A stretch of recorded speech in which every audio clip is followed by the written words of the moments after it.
there's no real way to express how how much regret we have, how much remorse we have, on the heels of kind of what Alex and Jose talked about.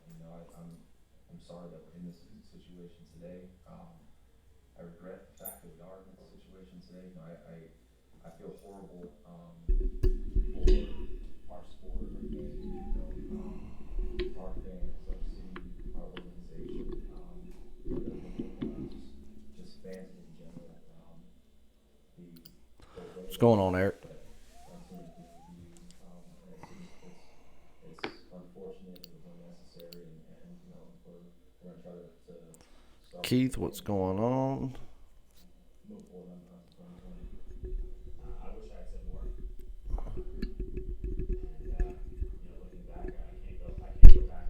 I can't reverse my decision. Like I said, I wish I had said more, and I didn't. And for that, I'm sorry.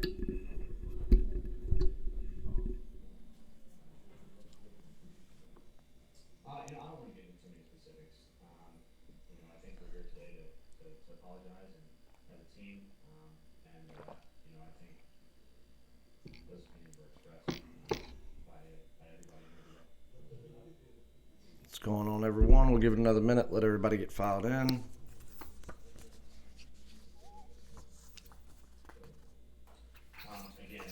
I think as a team we've expressed our remorse, myself included, and I'll leave it at that.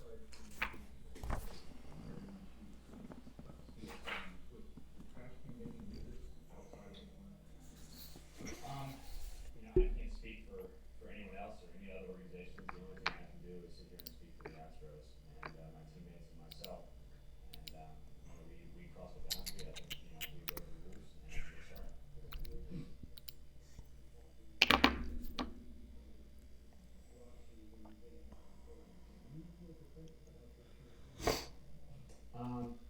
Personally, I don't.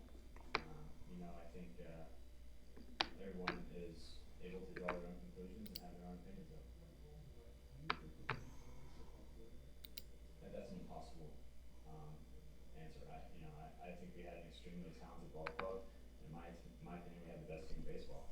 I can't answer that. All right, guys, we'll get started here in just a second. We'll give it another 1 minute. That way we don't have to and try to avoid going back and having to repeat ourselves. That's one thing I've tried to stop doing on here is once we go over something, I do not go over it again because everything is archived. It gets posted, so anybody at any time could go back and watch it. That's kind of what it's there for. So, and I know most of if somebody comes in at the last minute going, hey, what were the free plays? Do not post them in here. They can go back and watch them like everyone else took the time out of their day to do. Because I've noticed a bunch of people trying to do that. They'll wait till literally the last couple of minutes and they'll just come in here and say, what's the free play? And somebody will post it and then they'll leave.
and close this stuff out. Pull William Hill back up so we can get all updated lines.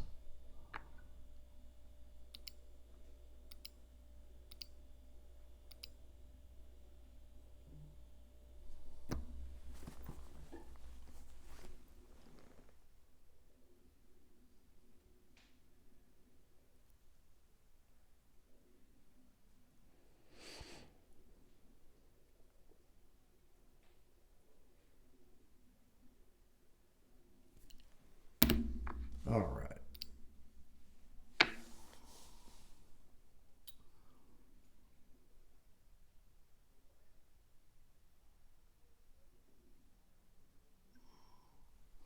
No, I didn't, Randy. I just didn't say number 21 and 22. I named all 25 teams. I went back and watched it.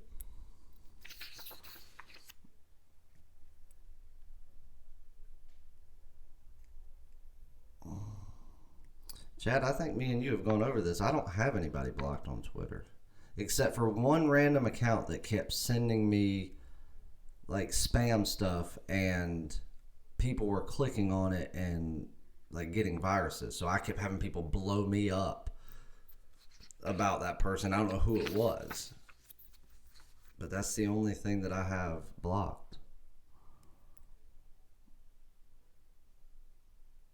Yep, the recap's on the free play video. I have the free play video already done. I'm going to hit post as soon as I get done here. Recap with an official free play. It's already on there. All right. Sorry, I got caught up watching the bullshit about the MLB. So I came live a little bit late. 24 people are in here. 50 likes will get you a free premium play before I sign off.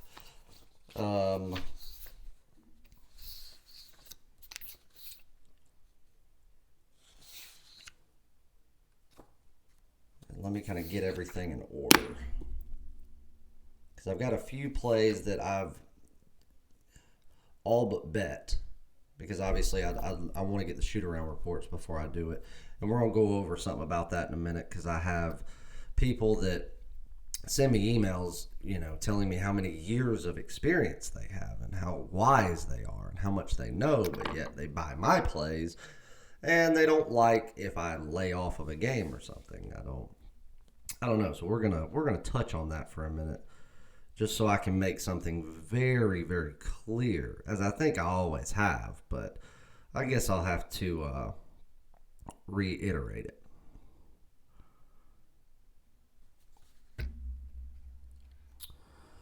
Iowa, Indiana. Lou, I'll be honest with you, that's about as dead even as a matchup as you could get.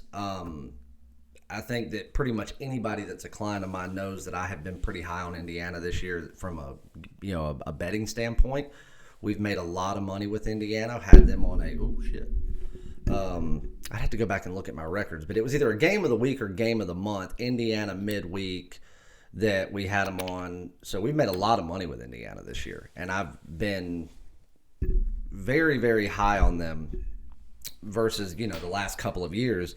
But Iowa's somebody that we've made money with as well, somebody that I've, certainly been more – I've stood behind Iowa more than I guess the general public has, but these two teams play very similar basketball.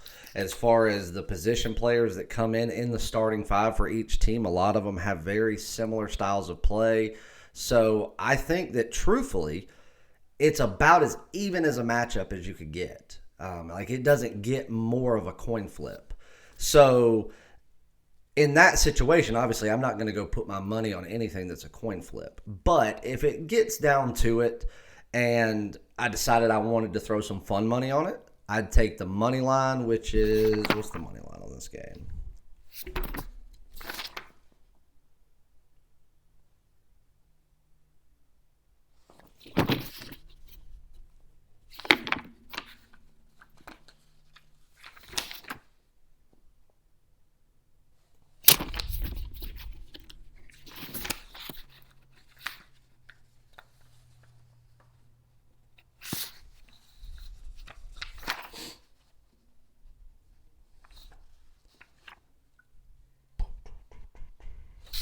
What?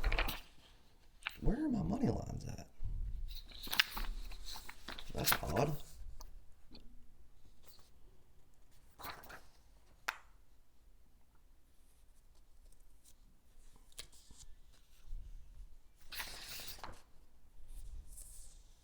Oh, here it is. Yeah, 130. I could see that dropping a half point, and you probably get it about 120, 125. I would take Indiana for fun money on the money line strictly because of them being a home team. That's really the only edge that they have. And the same thing would go for Iowa. If the game was, if we, flipped it 180 degrees and they were playing in Iowa, then I would probably have the exact same feelings towards the game, and it would just be shifted towards Iowa. If you want my true honest opinion of who the better team is, I would say that pure talent, if you just take statistics, Iowa's the better team. Problem is, a lot of people use statistics and go, oh, well, this is the better team. Okay, well, look at how they get their statistics. Where are their ones that are their positive statistics? Okay, where do they go and they gather those statistics? When they play, when they have great games, when they have plus point differentials, offensively, defensively, everything. Who are they playing? Where are they building that resume up? You got to look at the teams they're doing that with. And then the ones that hurt that overall ranking or overall statistical ranking, where do they falter at? And it's against, teams that have the style of play of Indiana. So, yes, I do think that, talent, I think that Iowa's the better team, not by, a very large margin. But I truly think that Indiana could make a deeper run into the tournament. And the reason I say that is Indiana, I believe, is a lot more – the team is just built for tournament runs better. I think that they're better coached. I think they rotate their players better.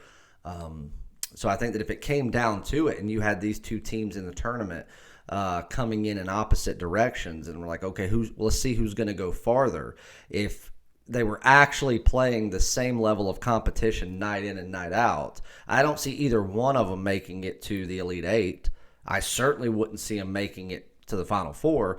I think, it would probably be Iowa goes out second round, then, Indiana Sweet 16, and they probably get blown out at that point.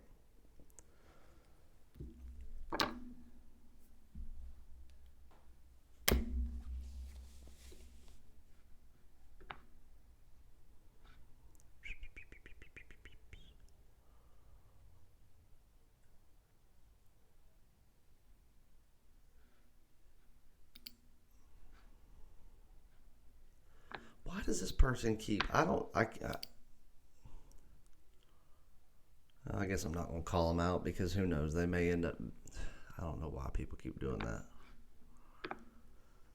If you're going to put a comment in there, at least leave it. Don't say it 3 times and then retract the message.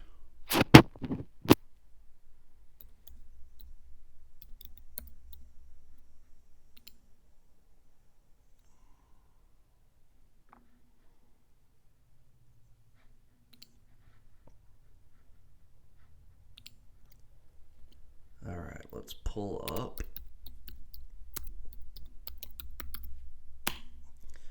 God, I've got to change my contacts.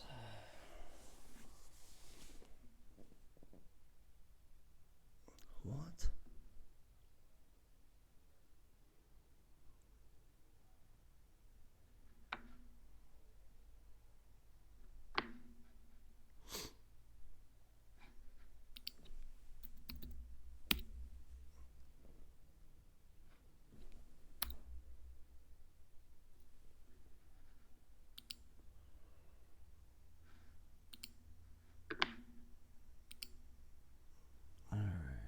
Scott, what's up? Oliver? Danny, that's actually one of the games that I kind of like. Now, here's the weird thing about Charlotte the past 3 games they've played, and maybe you guys already know this, so I may just be, beating a dead horse here, but Charlotte has started to make some, I can't really say changes because they haven't changed anything. At the beginning of the year, Charlotte had 7 players that they were rotating. They had their starting 5, and then they had 2 somewhat prominent rotational players that were each playing 8 minutes plus a game. And then they added a third into the mix. Now they've got a fourth with a true freshman. He's only playing about 2 minutes a game, but the other 3 are still averaging 8 or more minutes a game. Now, again, we're only 3 games into this, and I think Charlotte, in that 3 games, I think that it's not a great slate of games to truly gauge whether it's successful or not off of it, because one of the teams was a joke. It was a complete mismatch. The other team, they were, Charlotte was mismatched in my opinion. So they've had one game where I think that it was a pretty even match team, an even match game where you would see if it was working. Did it work that game? Yes. But again, that's one game. That's like saying that you're going to watch one game from every team in college basketball and it's going to be, then you're going to tell me who's going to win the national championship. Yeah, you can, but you're more than likely going to be wrong. So I like the game. I'm intrigued by it. I want to see. Oh, and I guess the point to that all was their starting 5 has changed the last 3 games. The same players are still playing, but the official starting 5, like here's who's going to take the court when the game starts. It has not been the same 5 people the last 3 games. So I really want to see what they're going to do with that before I'm going to make a decision. But I'm going to hold off on saying anything about it because if it's what I want it to be, I will have a premium play in that game.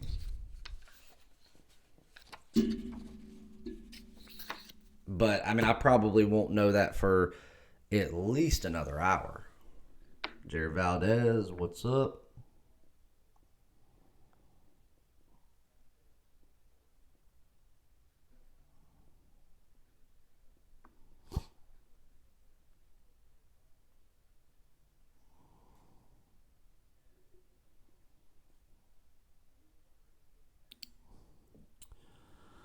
Alex says the Astros apology made me sick to my stomach. Such a crock of shit. You ain't got to tell me. Go look at my Twitter. I've got 2 videos that I recorded as I was watching it that are, 3 videos that are like a minute apiece. I haven't posted them yet, and I haven't decided if I'm going to because I fucking went off. I went off.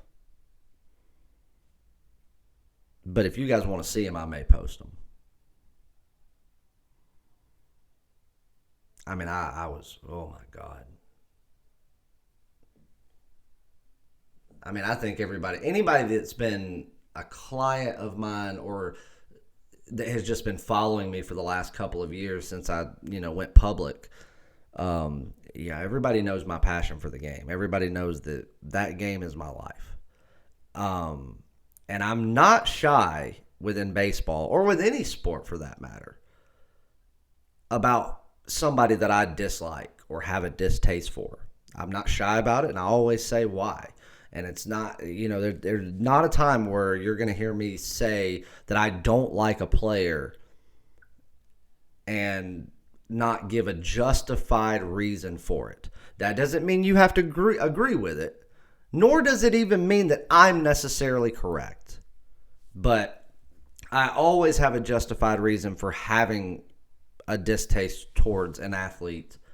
And then everybody knows the ones that I praise, the ones that I love. And I've made it public on YouTube, on Twitter, on live videos, on my podcast about my distaste for Jose Altuve. And that stems back to 2017 when I went live or public and made the prediction for them to win the World Series. And they did so, and the entire time, I'm sitting there ragging Jose Altuve because he's a wormy little fuck.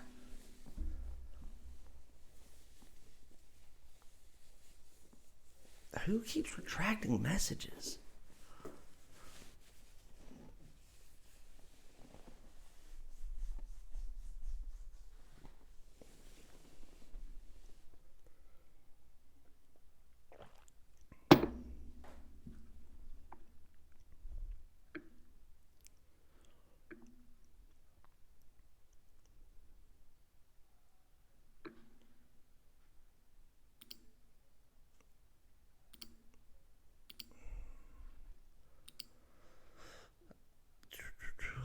see. What's up, Scott?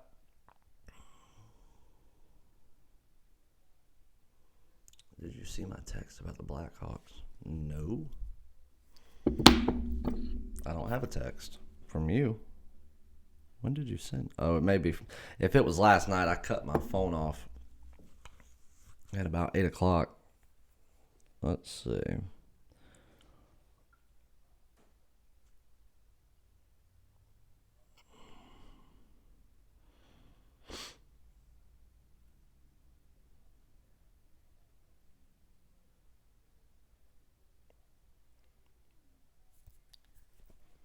Yeah, I got you.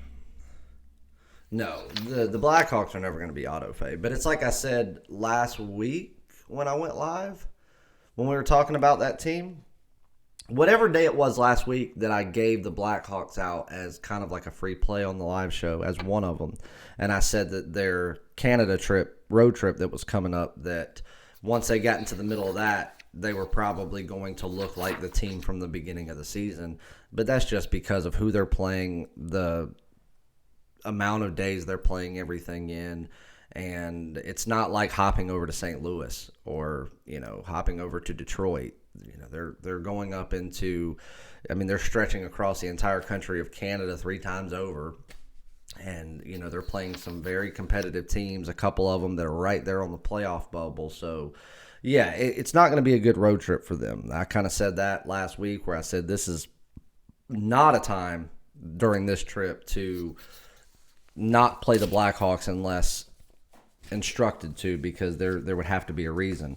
The Blackhawks will never be an auto fade team because they still have the 2 best offensive scorers in hockey, in my opinion. You can say Alex Ovechkin, but he's kind of like a singular person. Patrick Kane, I think, is just as good of a scorer and just as good of an offensive presence when it comes to getting in position to score as Ovechkin. I think the same thing about Jonathan Toews.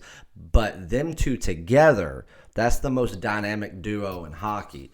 And because of that and the speed alone, Chicago can beat anyone on any given night in any given, on any given block of ice.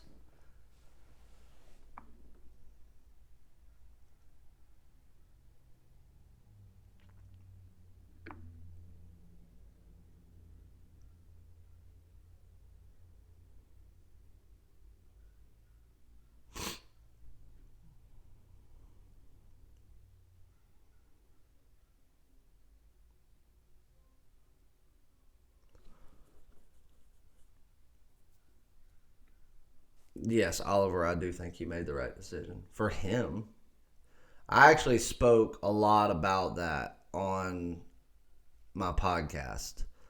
So we just posted episode 6 on Tuesday. Yeah, Tuesday. And on episode 5, we got pretty in depth about because we had talked about last season how I thought Mookie was going to end up in LA. So we revisited that. I told him, I told everybody it's going to happen. Of course, a week later it happens, or a week after the podcast is posted, it happens. And then we started talking about Dusty Baker to Houston, and everybody was like, that's the dumbest decision ever. Why would you go into that? Well, it's not a dumb decision for him because he didn't have anything to do with it. There's never been a more stand-up guy in the game of baseball than Dusty Baker. He's had all the success in the world. The only thing he hasn't done is win a World Series. He's already said before, when he left Washington, he said, I will not, manage again unless I'm managing a team that's already set up to win a World Series talent-wise. He said, I'm not going in and rebuilding a club. I'll go in and manage a talented club, which he is going to do. But the thing is, none of this backlash can come back on him. He wasn't with the organization. Hell, even if he was, nobody would believe Dusty Baker had anything to do with it. But if anything, it's good for him. It shows even more of the human being that he is. But I think the Astros need to say a prayer and thank God that Dusty took the job. And because, who else? There's nobody else in the world in this game other than maybe Joe Madden or Dave Roberts and maybe Joe Girardi that could stand in front of the media day in and day out and calm it down just a little bit. Eventually, Dusty's going to say, look, no more questions about this or else you will not be allowed in. Because, it is what it is, but it's time to play now. So the Astros better count their lucky stars that Dusty Baker took that job.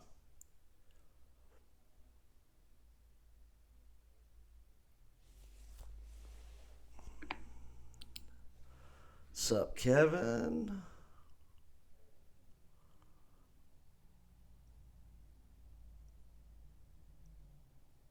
I haven't been MIA since the Super Bowl. Irie, what the hell are you talking about?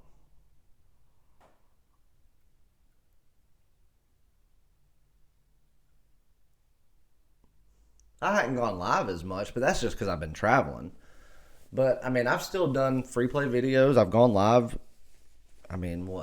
3 times since then? I hadn't done free play videos every day, but that's just because of travel. Still getting done plays every day. Been on Twitter.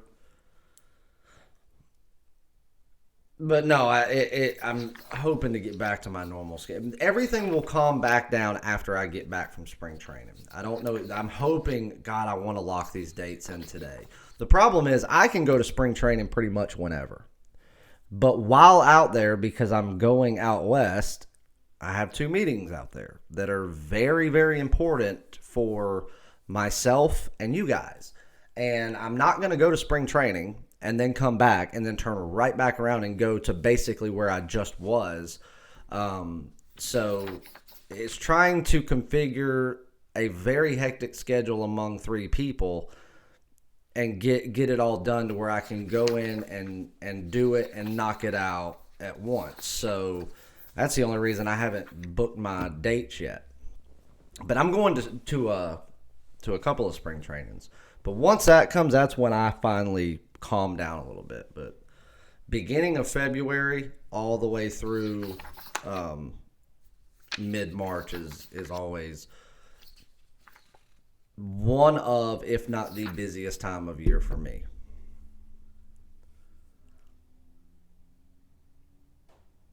Troy, do you know when you will be doing a video for MLB season win totals?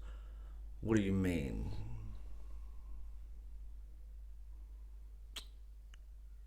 I'm not. I'll do a video to promote them, and I may give out a season win total like I did last year on Seattle, which, by the way, congrats to everyone that played that. That was, yeah, I don't know of any other win total that you could have played that was easier than that, and the odds were good on it too.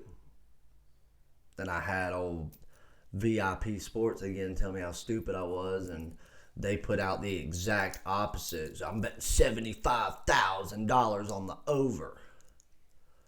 Well, it went under by a freaking mile.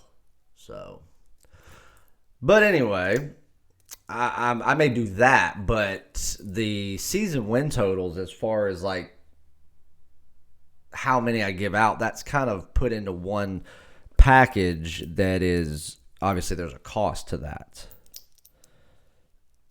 So it won't be a video giving them all out. I will give out, a couple for free, but depending on how many I have, because there's some years, like I can remember back in 2015 that the only season win total that I played was over, I think it was,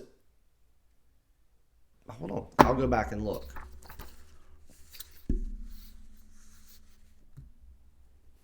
I believe I did, Colton. Yes, I did. I think last year the thing that finally started catching people's eye, because I got a lot of backlash last year when MLB started. So I don't remember exactly who it was, but I know that Jerry Valdez had something to do with the name MLB King, and he's one of my longest running clients, one of my best clients. We talk almost daily. And he's been with me literally since day one. And so, I mean, he already well knew what was going to happen during baseball. It was going to be a gold mine. But in 2018, I can't remember who actually called me that first. And I want to say it was on a live show or something. I don't remember. But then, of course, I heard it from him, and then it just kind of took off. So I started, saying it fun. And, of course, you get the people that are like, oh, you're arrogant and cocky. And I'm like, I'm not the one that said it. My paying customers said it. And I can assure you they're not going to go out there and pump rainbows into my ass if I'm losing them money. So, I just went with it, and I knew that it was going to come back and, give me a lot of backlash and everything. But the same people that were calling me arrogant and cocky, even some of the people within the industry that I think we know who it is, talking about how, they're now taking the crown and all this kind of stuff. And, I mean, it's easy to go out there and say, I'm going to take a team total or a first 5 innings play. I mean, dude, if you're a king, then you need to know how to actually understand the game, not understand that you can go back and look and see that the LA Angels don't score in the first 4 innings 90% of the time. So going under, a certain amount of runs in the first 5, that's not, all you're doing is you're reading a statistic that is giving you a very likely scenario. No, I don't do shit like that. It's full games and full totals, and that's it. And I went out there and made the prediction on Seattle. I said they're going to start out hot out of the gate. They're going to start, and they're going to be one of the best teams in the AL West.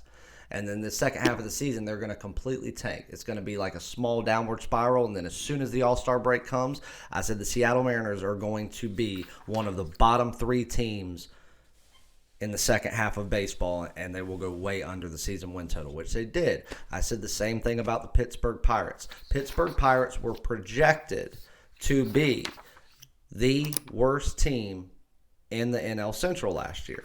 That was a very close to the Cincinnati Reds. So everybody was going in and putting Pittsburgh on auto fade at the beginning. And I kept telling people on video, on lives, through email, I'm like, do not auto fade Pittsburgh. I said, yes, there are going to be days where you want to fade them. But Pittsburgh is going with Josh Bell. This team is going to play great baseball the first half. And if you're fading them every day, you are going to lose your bankroll before July. And we made a pile of money on Pittsburgh. And I kept telling people, I said, second half of the season, they tank and they play. They just don't win. We put them on auto fade second half, boom, called that one. What's the other team that we called? The Washington Nationals coming back and making postseason. I think I even told everybody that the Cubs were going to tank and not make postseason. That Joe Madden would be fired. That David Ross would be the new manager. That Joe Madden would end up back in Anaheim.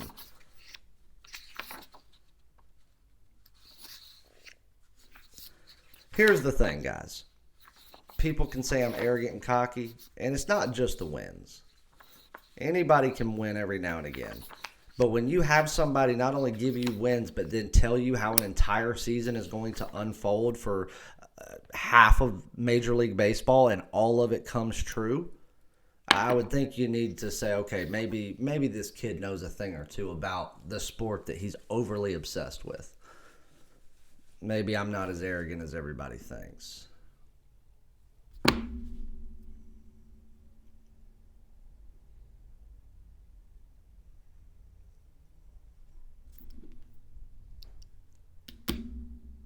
There's 45 people in here right now with 26 likes. 50 likes to get a free premium play.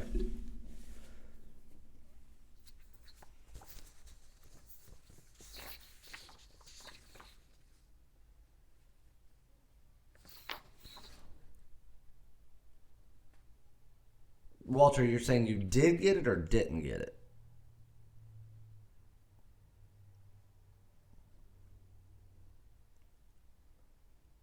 Because I sent it, and I'm horrible at sending those things. That's why I usually have my assistant do it, but if you didn't, I'll have them do it. If you did, great. You don't think the note attached properly? I'm confused. What, did you just pay it or something? Let me see if I got an email from someone, because usually if something like that comes through, accounting sends me an email and says, "Hey, you received this? Were you expecting this?" Or hold on.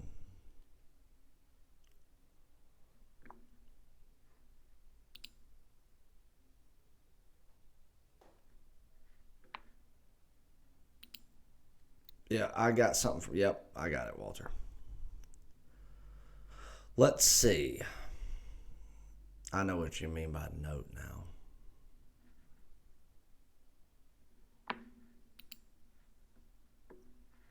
If it didn't, I'm sure I can have them do something that'll make it. I just don't do a lot of those. I don't do a lot of PayPal.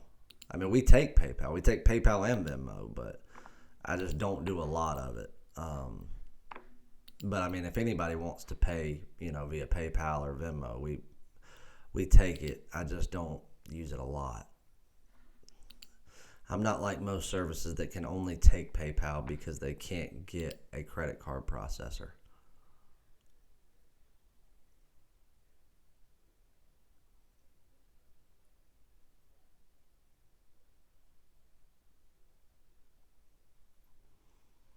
Yeah, I don't see the note, Walter, but I'm sure we can get past that. I'm not going. I'm not going to harp on that too much. I may end up having to send you an email or something and just have you reply to it confirming what it says, just so I can attach it to the invoice so that it proves to the federal government that what it's for. Let's see. Hold on one second. I've got to shut this site down. Somebody asked me about something a minute ago. Who asked me about some stats or something?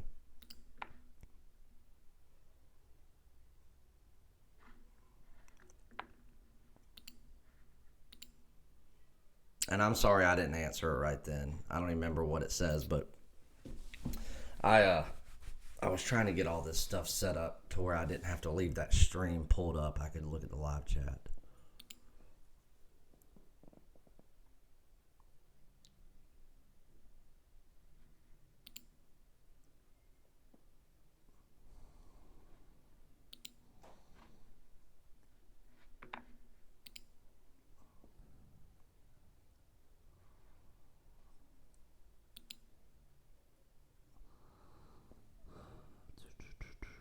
Do I like the Celtics tonight? Lou, I'm not going to answer that. I'll tell you this. I like the game. I'm not going to say whether or not I like the Celtics or the Clippers. Now, the reason I'm not doing that to be a dick, the reason that I'm saying that is because I don't see a lot of interest. I don't have a lot of interest in the Thunder game.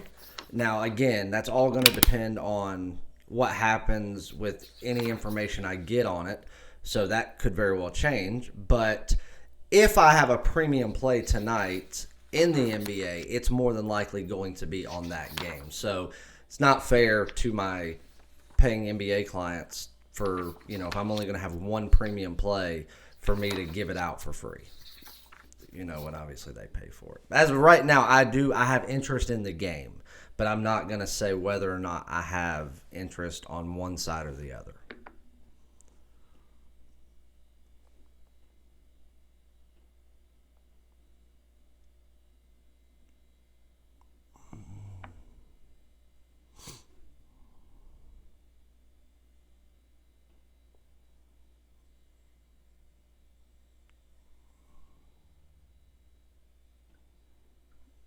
Oh yeah, Walter, that's easy. That's not the problem. I was just you're good on that end. That's the easy part.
balls of metrics.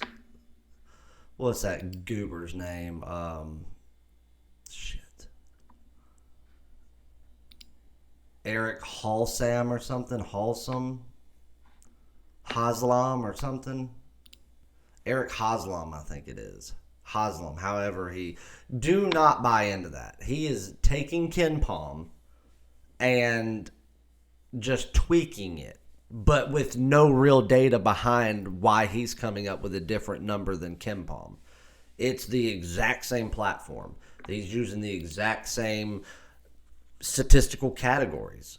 I don't buy KenPom half the time. If there's any site that I would ever go to myself and say I want to look at certain stats, it would be Kenneth Palmery.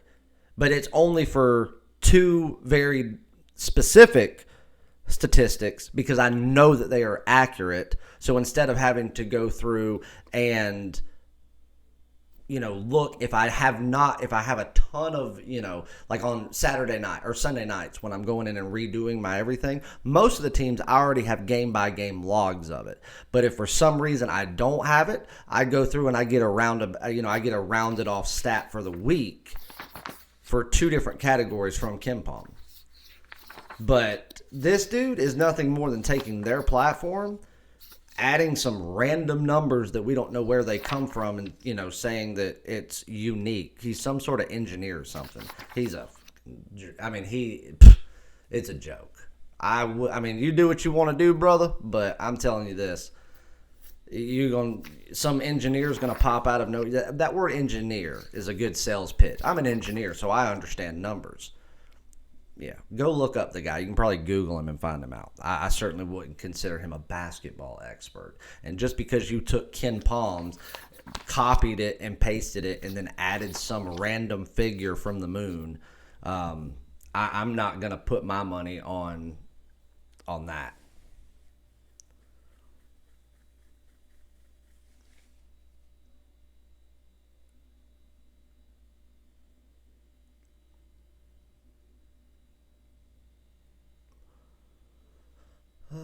Money question. What is your recommended withdrawal periods for loan books? Every 10K. I don't really have a period. I do it every 10K. And the reason that I do 10K is because once it comes out of that and then goes through the Bitcoin process and everything, it comes in below 10K, and that way it doesn't throw an immediate red flag. But it goes into a business account, so it don't matter. I just do increments of 10,000. And if it's in a weekend where I don't want to do a withdrawal and have it mess with the account at all and it's up, above that, sometimes I'll have to not use 5 dimes for a few days and do multiple $10,000 withdrawals until I get the account back to where I want it. But I only use 5 dimes if I absolutely have to. I try to run everything through my runner, if possible. 5 dimes is my immediate backup, but if I don't have to use it, I don't. I like 5 dimes, but I don't use it unless I have to.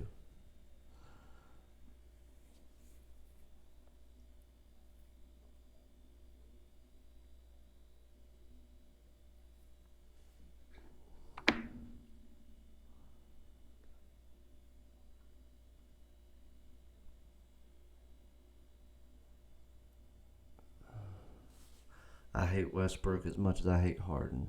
I'll be honest with you, Lou. I think you know my opinion on Harden. Maybe you don't. If you don't, he's my mortal enemy. I think he's the most overrated player that maybe there ever was because of how great he's considered.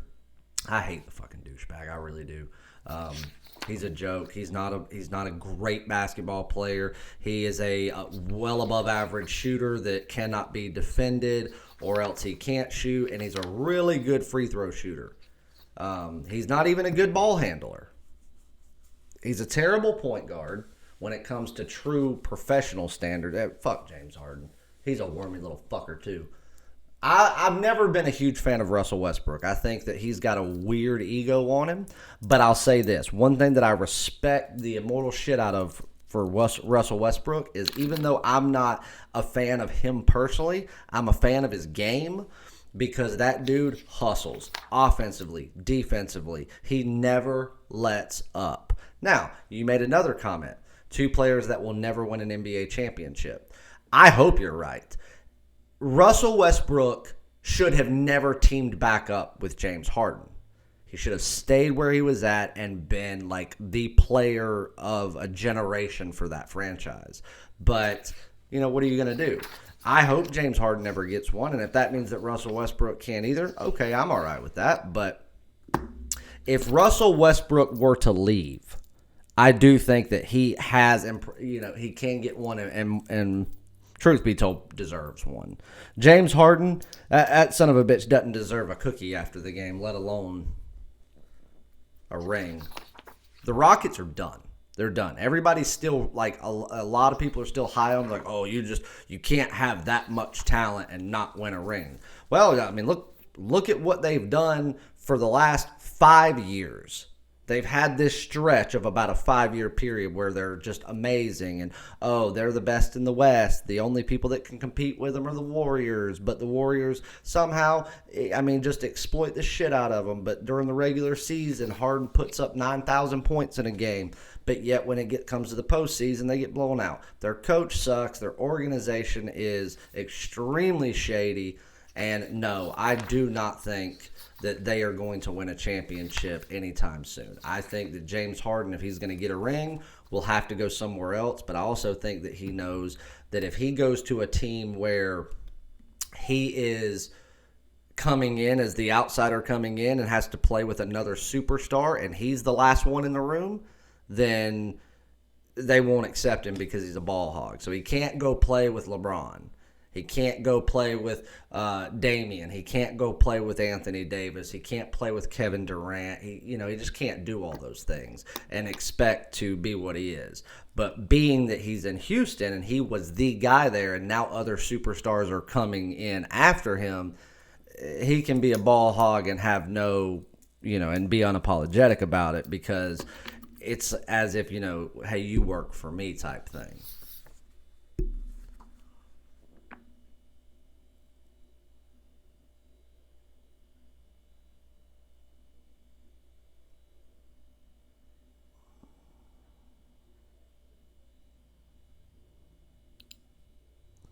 All right, so we're going to wrap this up here in a minute. Come on, guys. 13 more likes and you can get a free premium play. What the hell are you guys waiting on?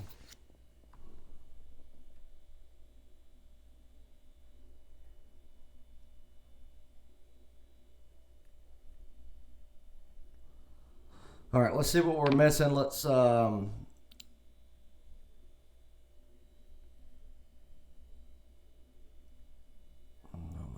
you guys are talking presidency in here? Jesus Christ.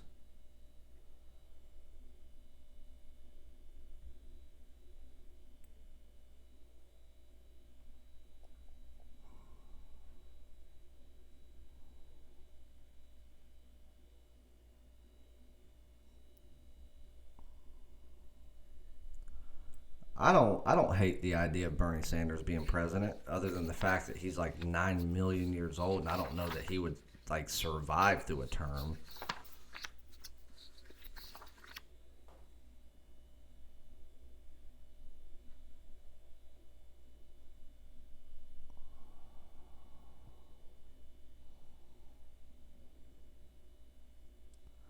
I wanted to ask you how you got the minus 170 on no overtime in Super Bowl. By the time I looked, it was 1,200. Well, I mean, I bet it a week before the Super Bowl was one thing for sure. But I think you may have reached out to me like that day. When you said that day, I looked and it was only at 190. So, I mean, yeah, it had obviously gone up, but that was like almost a full week. It was like 5 days, I think. 5 days prior to the Super Bowl that I bet it. So, obviously that's normal line movement, but I never saw a minus. I mean, I didn't see anything even at minus 200. Even, in game, the highest I saw that it get to when the score had kind of staggered itself, where it was very mathematically unlikely that this game could go into overtime. I still only saw it at like minus 480. And I think there in the last few minutes, you could have bet it for like minus 9,000 when it was statistically impossible.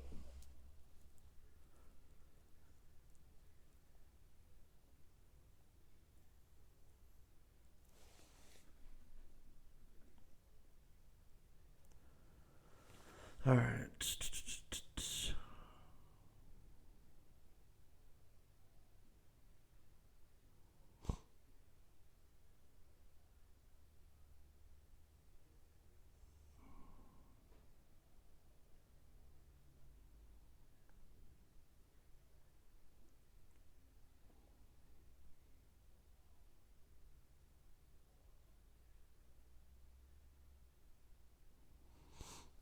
Yeah, I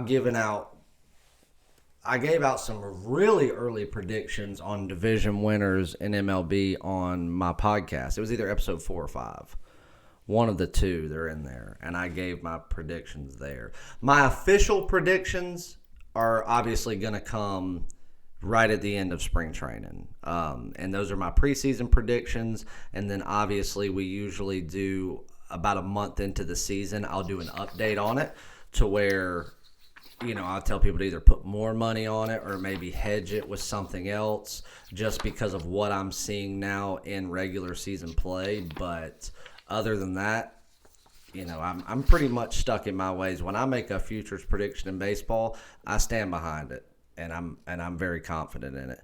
I give you one right now. I mean, take it. There's not a lot of value on it, but the Dodgers, I mean, hell, I predicted on my podcast a month ago that the Dodgers would win the World Series. Mookie Betts, no Mookie Betts. They're going to win it this year unless they kill themselves or injury plagues them. Every single position player that team has, that position, they have one of the top 5 players in the game.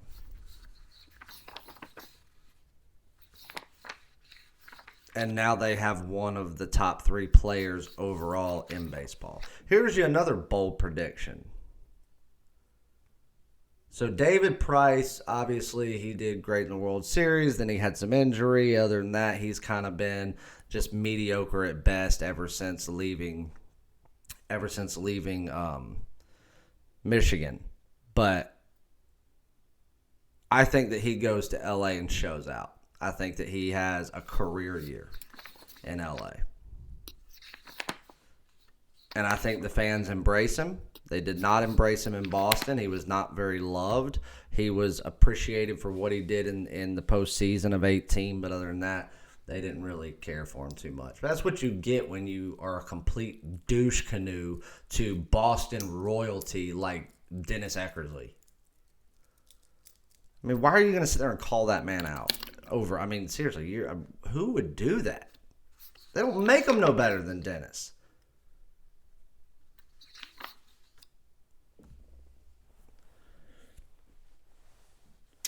Timothy, I mean, I have no affiliation to anybody, but my personal preference as far as online books is, or offshore online books is 5 Dimes.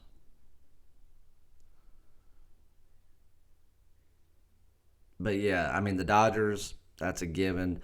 I tell you what, I mean, you can take the Houston Astros as far as the AL West goes because obviously they have the most well-rounded team, especially when it comes to their starting pitching. I don't care that Garrett Cole left. They still have a freaking stout starting lineup or starting rotation and bullpen.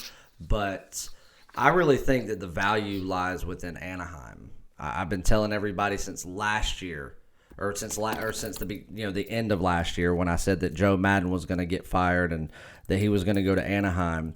Yeah, they got Rendon. I mean, that's not really where this comes from. Everybody knows that I've been so obsessed with Shohei Ohtani since he came to the league. Like, that's my guy, besides Javier Baez.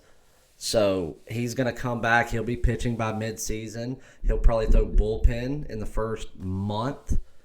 He'll be a DH the rest of the time. That dude's a stud. I think the value lies within Anaheim to sneak in and take it, because these little wormy little fuckers in Houston aren't going to be able to handle the pressure of being looked at like the sacks of crap that they are all season long. It's going to get to them. But, I mean, if we want to be realistic, Houston should win the AL West again.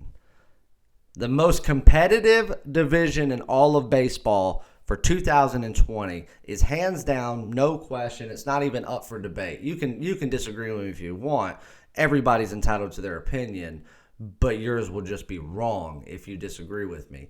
The most competitive division in baseball for 2020, where there's going to be the most competition, where I mean multiple teams have more than enough talent to win it, is the National League East. The Braves, the Phillies, the Mets, the Nationals.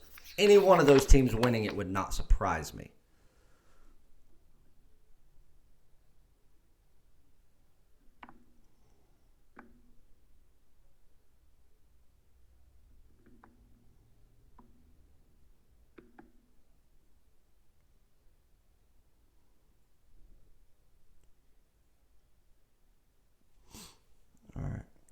All right, let's wrap this up. 5 more likes, guys. I need 5 more likes, and we'll do a premium play, and then I got to roll. But I'll tell you where to go after this.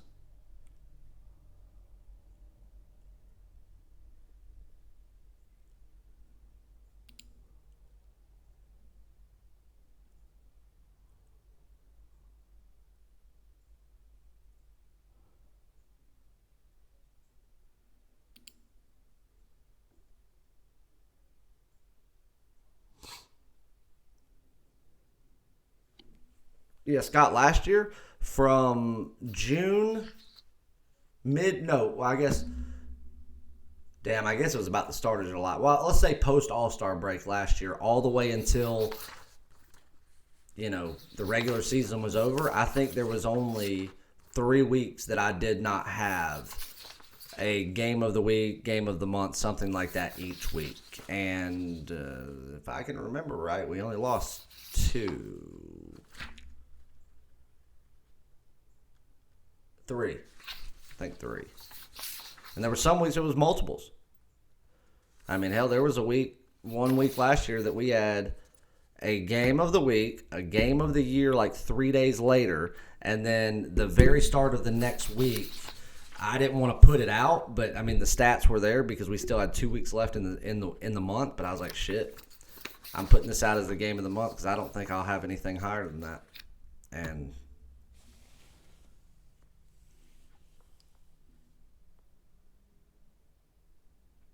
3 more likes. Let's do it.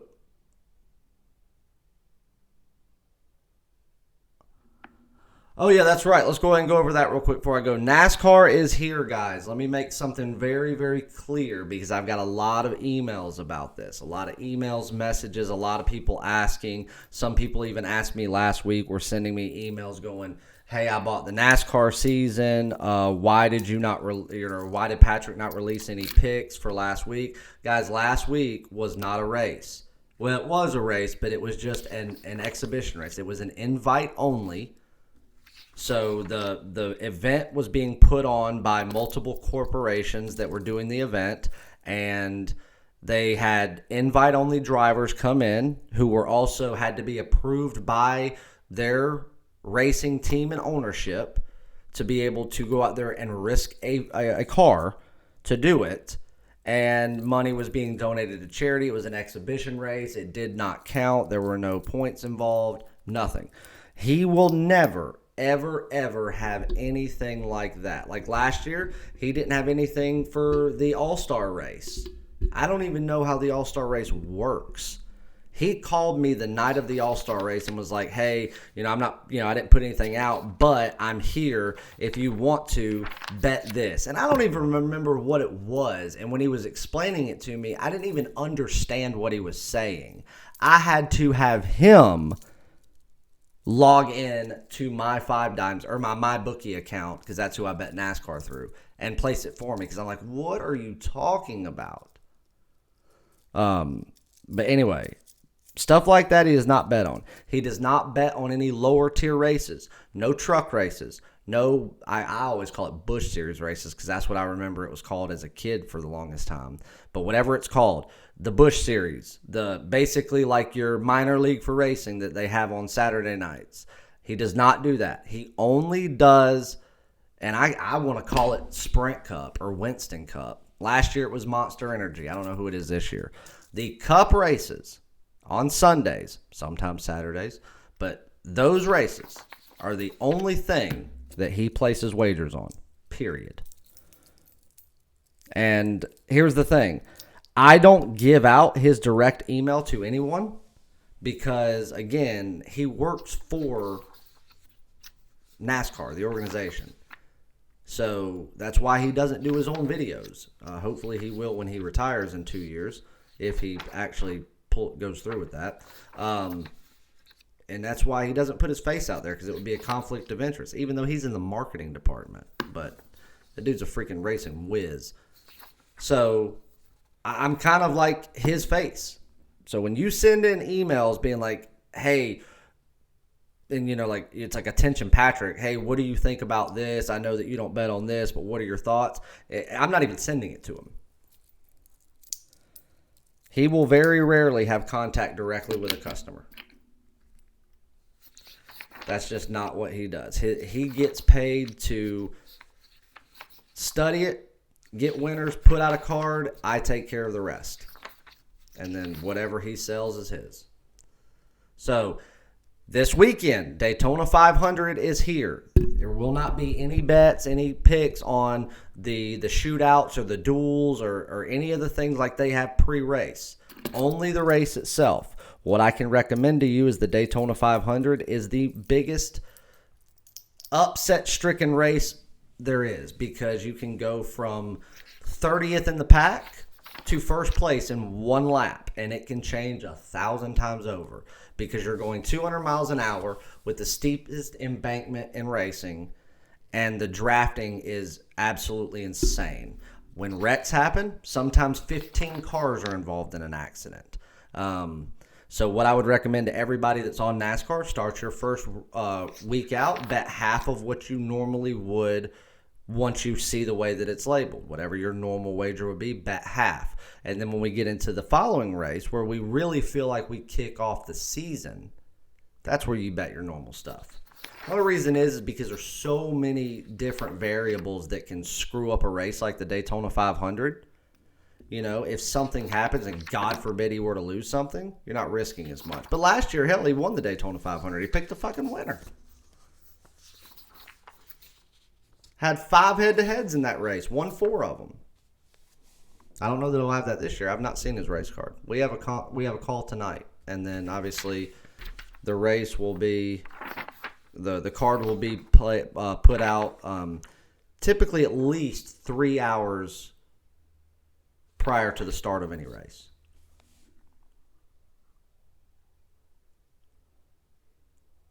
All right, let's see what I'm missing, dude. Stuff's coming in so fast, guys. So if I'm missing something, guys, I'm sorry. I cannot respond to each and every comment, but I try. And sometimes if I have to go through and pick and choose, I don't show favorites. I try to pick and choose stuff in there that I think would be more common interest than others.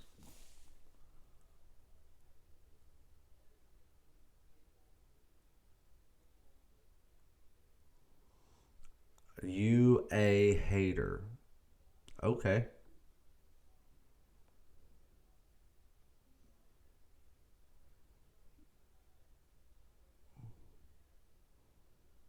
You asked me my opinion on an online book, and I'm a hater for that? Okay. Whatever.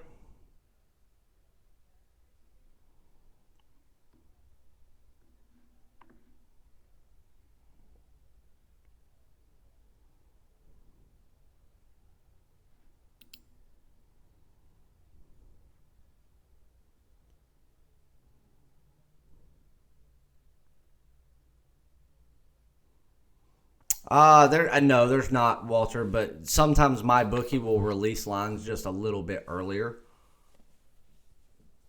and that's the only reason.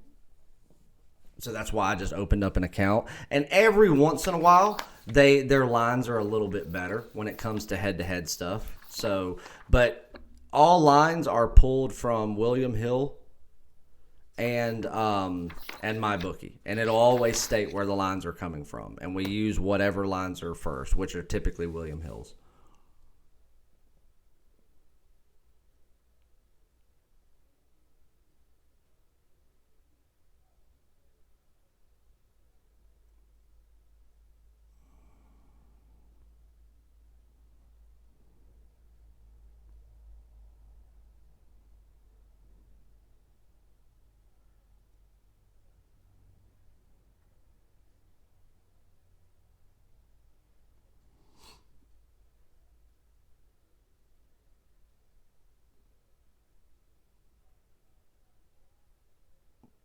Ruben, you're saying that Dave Roberts is why the Dodgers won't win the World Series? Oh my God. That may be the most ridiculous thing I've ever heard. Dave Roberts is fantastic. He's a top 3 manager without question.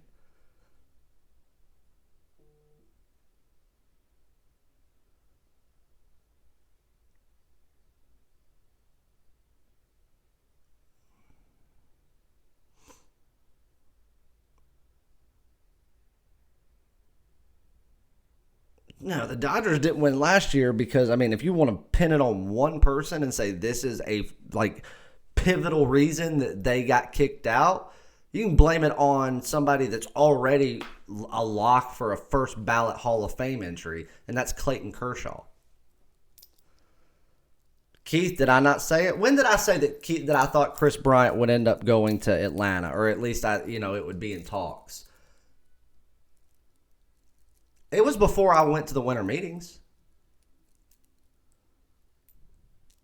And then, 4, 5, 6 weeks later, whatever, there it is. Everybody's saying, oh, he's been in talks with the Braves.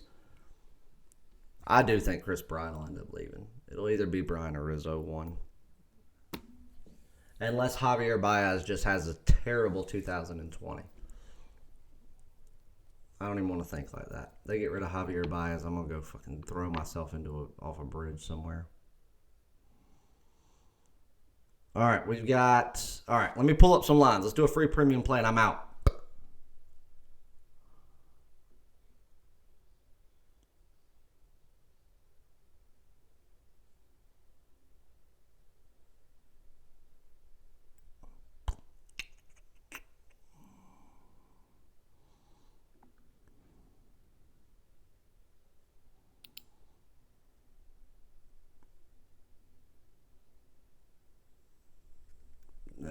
You can say what you want, Timothy. I'm most certainly a James Harden hater. It's all justified, though.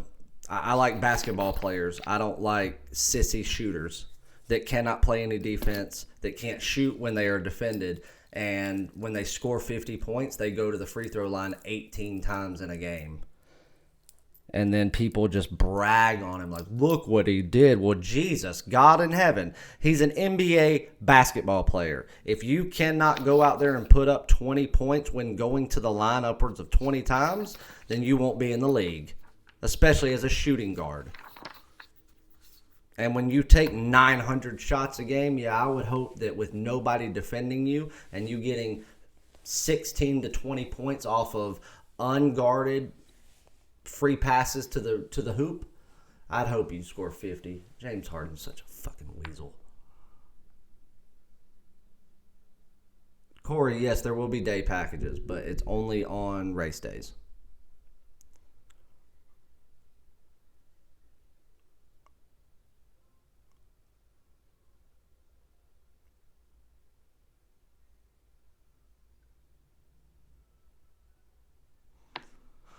All right. Ruben, I think every manager in baseball makes decisions that could be considered questionable, but again, a lot of them might not make sense at first. Most of them aren't as questionable as people actually think. I stand 100% behind Dave Roberts. I hate the Dodgers, but because of Dave Roberts, I want them desperately to win a championship. And I know that he'll never leave LA, but I could only dream of Dave Roberts coming to Chicago. There's only one person that I would have chosen over Dave Roberts as the manager of the Cubs if I could just choose anybody, and that would have been to keep Joe Madden. Second choice, Dave Roberts. If I could get rid of David Ross right now, who I am an enormous David Ross fan, I mean enormous, I would still take Dave Roberts right this very second, and David Ross can go do whatever he wants to do.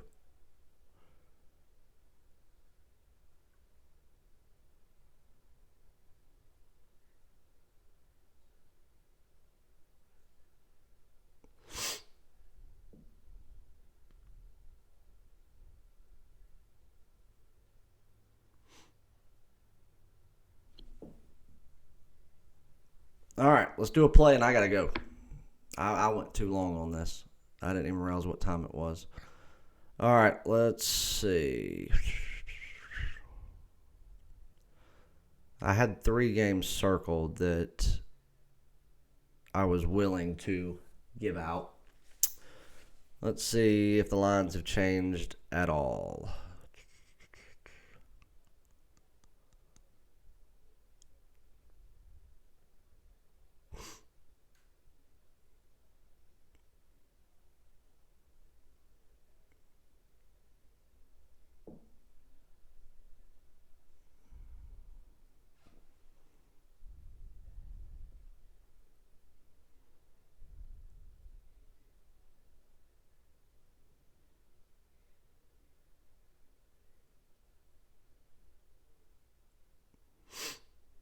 Damn, I don't know why I have allergies right now. We've been getting so much rain, and then it gets warm, and then freezing cold the next day, and then it starts raining again.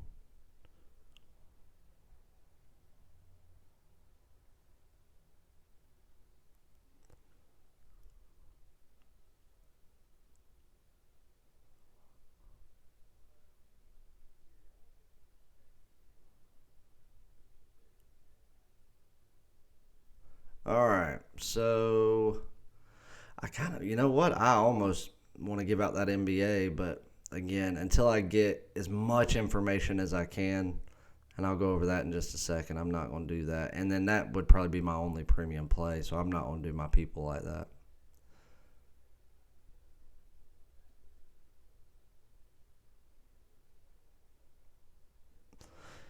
Some of these lines just make 0 sense to me, but they're just so far out of whack that it takes even an incorrect line and makes it invaluable.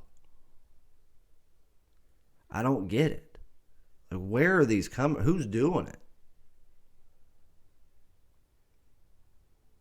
Irie, did you give somebody some of whatever it is you do?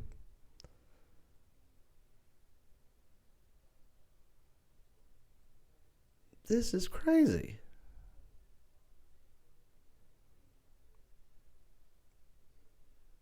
Unreal. All right. Let's see. Somebody said something earlier that I may just make that wish come true.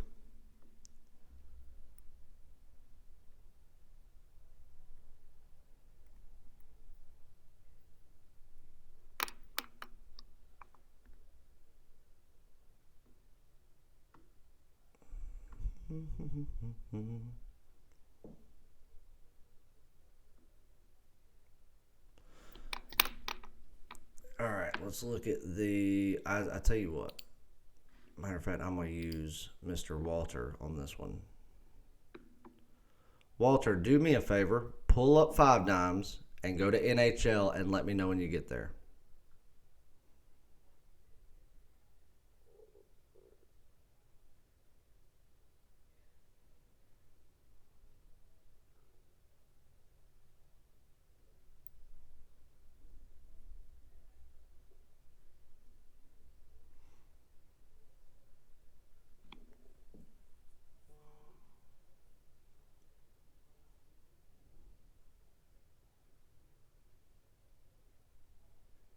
All right, go give me regulation lines on New Jersey.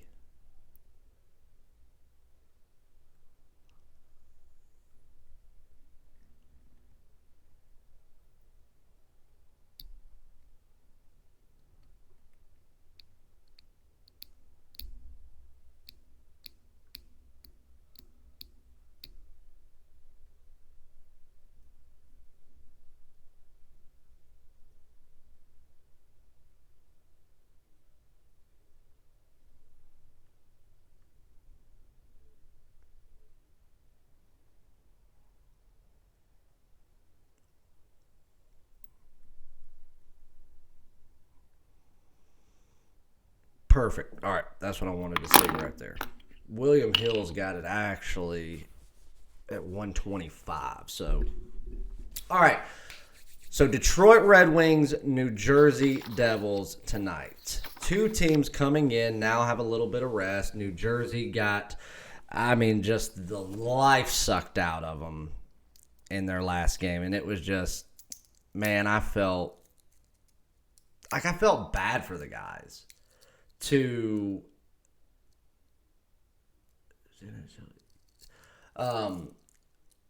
don't. It's like I've said it 1,000 times. If I'm going to lose a game, I'd rather get blown out from start to finish than to see a team play great, outplay their opponent, maybe even make a comeback, and then in just the last minute of play, get the wind sucked out of them. So, and then Detroit, obviously, we were live, last week sometime when Detroit was playing Buffalo, and Buffalo was laying 280 or something. I told everybody, I said, if there was ever a time where I feel like you would want to back Detroit for huge plus money, that was it. Obviously, Detroit wins. And then what happens? They pull out a big win at home the other night against one of the top teams in hockey. That's what happens. Detroit, when they win games, they typically win games against teams that they have no business beating. And then teams that they have enough talent to compete with and possibly pull out a win, that's who they get blown out by. But tonight, you're going up against a team where, in my opinion, talent-wise, I think Detroit has more talent than New Jersey, especially with leadership like Larkin. But goaltending, tonight, based on what I see, and obviously I haven't got a skate-around report yet to say that that's official, but, scheduling and everything matches up for that perfectly. I would say that New Jersey's going to come in with a pretty decent advantage, in the crease. But speed, number one, Detroit cannot keep up with New Jersey's speed. They are faster, and New Jersey knows how to moderate that speed to where they know how to slow it down when needed to conserve energy if they're going to need it late in the game. Detroit is not a late game pushing team. Detroit's going to come out of the gate fast. They're going to come out hot. They're going to come out aggressive. They're going to come out firing as many shots on goal as they can. And that's how Detroit a lot of times will start out with a lead. And they're like, oh shit, what's happening? By the time you get about midway through the second period, that's when I will just say struggles. I don't want to say that's when them being a shitty team just shows, but it does. And that's when usually they get brought back down to earth. And then to the third period, it's usually a completely one-sided game where Detroit just gets blown out in every category, including goals scored. So tonight, I think with the rest being about the same, I think that with talent-wise, like I said, I think that talent-wise, Detroit actually has a little bit of an advantage. But I'm going to say that New Jersey tonight, because of the goalie and the speed and the fact that New Jersey should have picked up 2 points in their last game that they didn't, and Detroit has now come out here and picked up 4 points out of the last 6 available to them. I just feel like, everybody, I keep hearing people say like, oh, look what they just did, at the beginning of the week. They're going to ride that momentum into another win against a shitty team. Yeah, that's what you would think when it comes to most teams that are starting to build and trend in the right direction. Teams like New York, teams like Minnesota, teams like Colorado, teams like Dallas, teams like Carolina, teams like obviously we're going to leave the Caps, the Tampa Bay Lightning, and the Boston Bruins out of it because they're already the best teams in hockey. But Detroit, it doesn't matter what they do, they never trend upwards. They come in, they'll win a game. You think they're going to start riding some momentum. They play like the talented group of professionals that they are. And then they come right out and they lose again. They don't just lose because it's a better team. They lose because they are that bad. New Jersey's not a good hockey team. They're not. I don't think that New Jersey's a better hockey team than Detroit, but I think Detroit is one of the most poorly coached teams in the NHL. I think that whatever sort of rehabilitation and player development and training that they have going on in that franchise needs to be completely imploded and reworked. And you can't expect Dylan Larkin to do it all himself. He's not Patrick Kane. He's not Jonathan Toews. He's not. You got a fan base in Detroit that was one of the most passionate in all of hockey. You go to Little Caesars Arena now. Anybody you see in the first 3 rows are all corporate level seats. They're not true fans. That's why at Joe Louis Arena for the last 2 years they were there, you would say, oh, it's another sellout at Joe Louis, but the first 4 rows are empty. Why? Because they're corporate level season tickets that nobody's using because they don't want to support the team that carried the city when it came to sports for decades.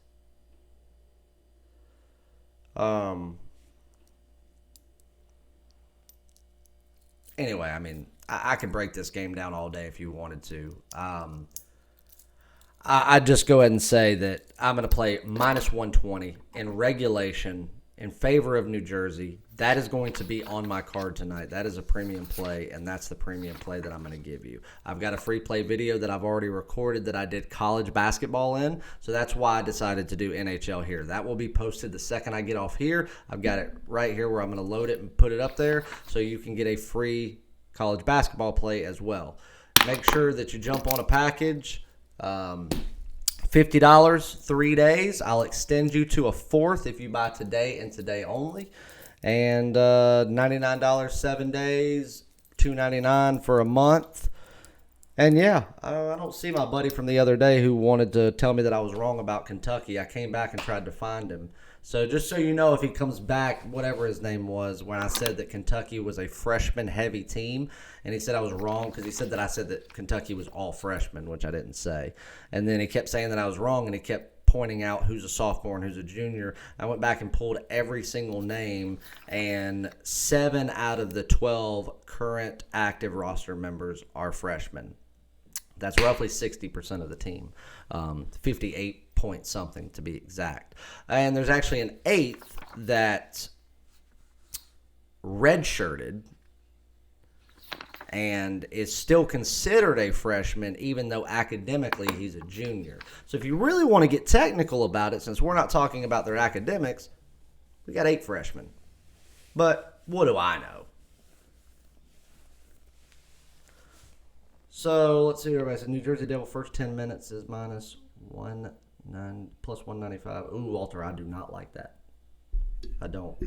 Detroit's just like the LA Kings. They always score first. Well, not always, but overwhelming majority of the time they score first. That's why I said, just like I said, they come out hot.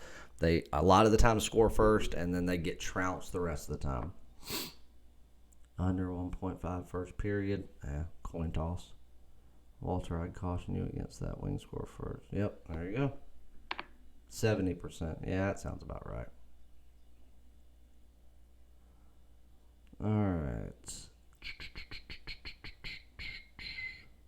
All right, cool. So I've been getting a bunch of messages, people saying, surprised you haven't chimed in more on the Astros situation. I guess people really want to see those videos that I recorded just ranting about certain people. This may kill my reputation in the baseball community or it may boost it up. Episode 6 of Outfielders Anonymous is up. Please go take a listen to it. Episode 7 will be completed tonight. Probably won't post it until the end of the weekend, so give people time to listen to this one. Free play video coming soon, and if you guys have time, make sure that I'm pretty sure that Cappers Direct is live right now, so go check them out. Kyle should be doing his live show, so go over there, check them out, and get some more free plays and free information. But jump on a package. If you got any questions, shoot me an email. I will. I'll get to it as soon as I can. My rant that I was going to do about NBA basketball, I did it in my free play video anyway, so I'll hold off on that. You guys are welcome to watch it there, and we'll see if we have any more, 3-decade veterans that want to tell me how to do my job and try to make points that are just not facts. Devils plus 130. I'll wait and take the Devils live. Yep, that's on you.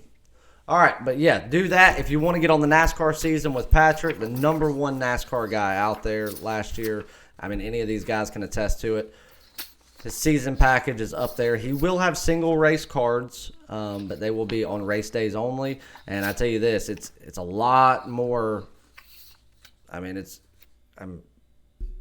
it's dumb not to get the season. I mean, you're gonna pay $50 a race, or you can buy the season for, pennies compared to what other sports are, and you'll probably make your money back. Most races, you'd make it back in the first race. We'll see what happens with Daytona. I don't know what his card is going to look like, but 9 or 80% of every race last year was making people their entire money back and then some. They were buying the package sometime through that week, and then on Sunday night they were sending me an email going, "Holy shit, I've already made my money back," and then triple what I spent. So take that for what it is. Or you can pay $50 every Sunday. That benefits him more in the long run. So you guys do whatever you want to do. But saving money is making money, guys. All right, ChaseWins.com. And then my email is chase@chasewins.com. Obviously, tomorrow's Friday. We typically do not do a live show on Friday. But being that I've been traveling as much as I have, and I do have a little more travel to do next week. And then, obviously, spring training and everything coming up when the teams start their games. Pitchers and catchers have already reported. I'll be traveling more, so I may be doing for this week and next week, throwing an extra live video in there either on Fridays or Saturdays, just to try to make up for it as much as I can.